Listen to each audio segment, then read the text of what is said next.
ಇವತ್ತು ನನ್ನ ಗಾಡಿಗೆ ಕೂತಿ ಪೇನ್ ಬರ್ತಾ ಇತ್ತು. ನನಗೆ ಕುಷನ್ ಸಿಕ್ಕಿದೆ. ಬನ್ನಿ ಯಾವ ತರ ಕುಷನ್ ಹೊರ್ಕೊಳೋಕೈತೆ ಕುತ್ಕೊಳೋಕೈತೆ ತೋರಿಸ್ತೀನಿ ಬನ್ನಿ ಹೆಂಗ್ ಫಿಟ್ ಮಾಡೋದು ಅಂತ. ಇದೇನಂತಂದ್ರೆ ಇದು ಕಂಬಿಗಳಿಗೆ ಫಿಟ್ ಮಾಡೋದು. ಇದೊಂದು ಸಿಕ್ಕೈತೆ, ಇದು ದಪ್ಪ ಇದೆ, ಇದು ಬಂದ್ಬಿಟ್ಟು ಸ್ವಲ್ಪ ಸಣ್ಣ ಇದೆ. ಇದು ಹೊರ್ಕೊಳಕ್ ಹಿಂಗೆ, ಇದು ಕುಂದ್ರಕ್ ಹಿಂಗೆ. ಈಗ ಫಿಟ್ ಮಾಡ್ತೀನಿ ನೋಡಿ.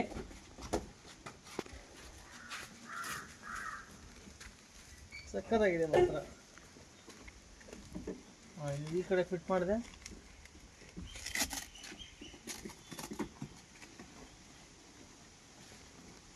ಇದು ಈ ಕಡೆ ಫಿಟ್ ಮಾಡಿದೆ. ಈಗ ಇದನ್ನು ಹಿಂಗೆ ಹಾಕ್ಬಿಟ್ಟು ಆಹಾ ಏನು ಸುಖ ಅಂತ ಕೇಳಕ್ಕೆ ಹೋಗ್ತಾ ಇದೆ. ಸಕ್ಕತ್ತಾಗಿದೆ. ನನ್ನ ಗಾಡಿಗೆ ಅಂತಾನೆ ಸಿಕ್ಕಿದೆ ಇದು. ನಾನು ಅದಕ್ಕೆ ಅದೃಷ್ಟ ಮಾಡ್ಬಿಡ್ತೀನಿ. ವಾವ್, ಇನ್ನ ಡ್ರ್ ಅಂತ ಸ್ಟಾರ್ಟ್ ಮಾಡ್ಕೊಂಡು ಜೀ ಅಂತ ಹೋಯ್ತಾ ಇರೋದು ಅಷ್ಟೇ.